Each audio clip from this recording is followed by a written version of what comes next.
What if I told you that Rome, the greatest empire in history, nearly destroyed itself from within? What drove the most powerful men of a mighty empire to turn against their own city? Betrayal, ambition, and hidden motives.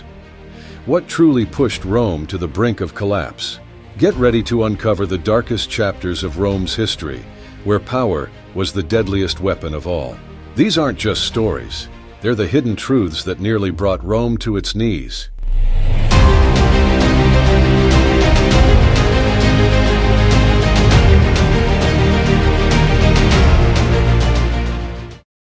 Marian-Sullan Civil War.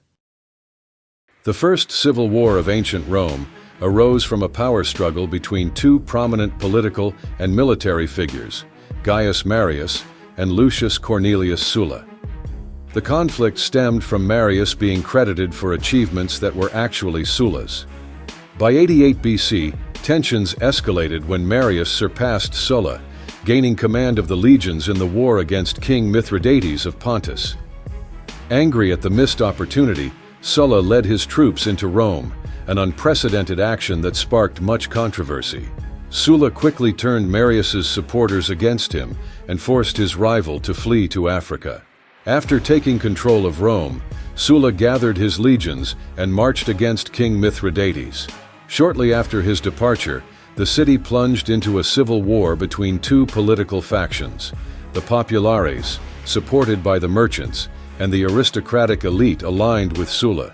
During this time, Marius returned and temporarily seized control of Rome. However, Sulla returned with a 40,000-strong army and defeated the forces of Marius's son, who had taken over after Marius's death. Sulla declared himself dictator and carried out large-scale political purges.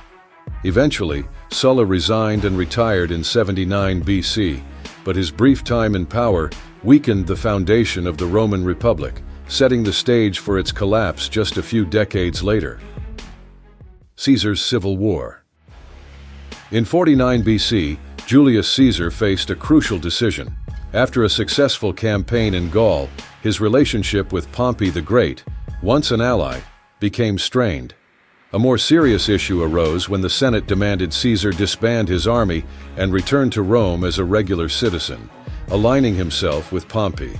However, Caesar decided not to relinquish his power and military.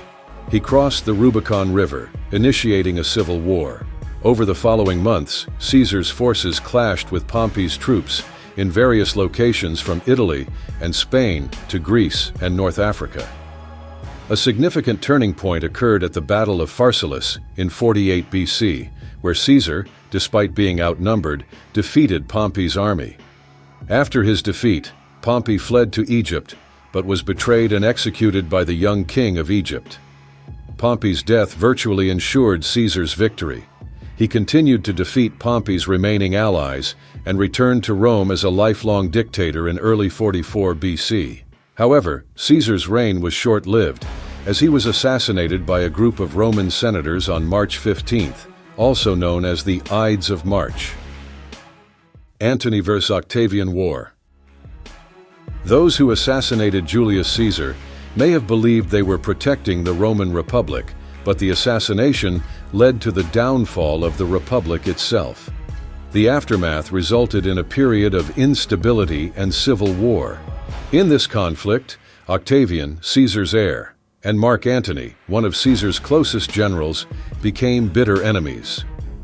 Although initially allies in the Second Triumvirate, their relationship deteriorated by 32 BC due to personal ambitions and Antony's controversial relationship with Cleopatra, the Queen of Egypt. Octavian persuaded the Roman Senate to declare war on Cleopatra, setting the stage for a decisive battle for the fate of Rome. The final major confrontation between Octavian and the Antony-Cleopatra alliance took place at the Battle of Actium in 31 BC. Despite Antony's advantage in the number of ships, he was defeated due to the tactical brilliance of Agrippa, Octavian's general. As the situation became unfavorable, Antony and Cleopatra fled to Alexandria, where they committed suicide a year later, leaving Rome in the hands of Octavian. Octavian subsequently became the first emperor of Rome, taking the title Augustus, marking the end of the Roman Republic and the birth of the Roman Empire. Year of the Four Emperors. The prosperous era under the reign of Augustus marked the beginning of the Julio-Claudian dynasty, which lasted for nearly a century. However, after the death of Emperor Nero in 68 AD, a period of chaotic civil wars began in Rome. In 18 months, Rome witnessed four men ascending to the throne. Galba, the governor of Spain, was the first to become emperor after being declared so by the Senate. However, Galba did not win the favor of the people and was quickly assassinated, replaced by Otho, an ally of his. Unfortunately, Otho only held power for 3 months before being defeated and overthrown by Vitellius, another military governor. Vitellius was described as cruel and greedy, but he also did not hold on to the throne for long. The army in Judea declared Vespasian as emperor, and in the autumn of 69 AD, they marched into Rome and defeated Vitellius' forces in a fierce battle at Cremona. Vitellius was captured and executed in a state of madness, and Vespasian became the new Caesar. Despite coming to power through a bloody revolution, Vespasian proved himself to be a capable leader, bringing a relatively stable period to Rome. The 3rd Century Crisis. In 235 AD, the young Roman Emperor Alexander Severus was assassinated by his own military during a campaign in Germania. This event occurred in the context of the Roman Empire being strained by increasing attacks from barbarian tribes, and it opened the way for a serious period of civil war that nearly brought down the empire. For the next 35 years, the Roman throne was constantly seized and usurped by ambitious individuals and military leaders. Almost all of these individuals met a sudden death, either in battles or through assassination. The situation worsened due to internal complexities, the outbreak of diseases, and threats from the Goths, Persians, and other invading forces. In this chaotic backdrop, the Roman Empire was temporarily divided into 3 separate states. Unity was only temporarily restored under Emperor Aurelian, who defeated the enemies and reclaimed lost territories. But Rome once again fell into chaos after his death. This crisis only truly ended in the late 3rd century, when Diocletian implemented major reforms, dividing the empire into 2 parts, the Eastern and Western Roman empires, ruled by a regime of 4 leaders, 2 Augusti and 2 Caesars. The Civil War of the Tetrarchy. Diocletian's Tetrarchy regime made the Roman Empire more manageable for a short period, but having multiple emperors also created the risk of civil war. The first major conflict began in 306 AD, when Maxentius, the son of former Emperor Maximian, declared himself emperor in Rome with the support of the Praetorian Guard.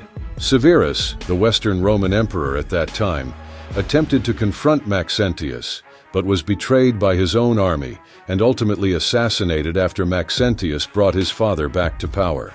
In the following years, leadership in Rome became chaotic, with a series of plots and imposters.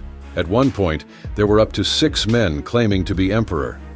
The struggle escalated into a full-scale war in 312 AD, when Emperor Constantine marched from Lugdunum, Lyon, through Italy, and defeated Maxentius at the Battle of Milvian Bridge. Afterwards, Constantine formed an alliance with Emperor Licinius, but later turned against him and initiated another civil war.